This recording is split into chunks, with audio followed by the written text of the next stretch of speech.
कमलायतलोचन लोकपते विजयी भव वेङ्कटशैलपते सचतुर्मुख षण्मुख पञ्चमुख प्रमुखाखिल दैवतमौलिमणे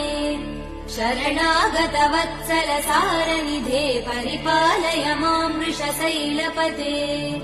अतिवेलतया तव दुर्विषहैयनुवेल कृतैरपराध सदैः हरितं त्वरितं वृषशैलपते परया कृपया परिपाहि हरे अधिवेङ्कटशैलमुदारमते जनताभिमतादिगदानरतात् परदेवदया गदितान्निगमै कमलादयितान् परं कलये कलवेणुरवावसगोपवधू शतकोटिवृतात् स्मरकोटिसमात् प्रतिवल्लविकाभिमदात् सुपदात् वसुदेव सुधा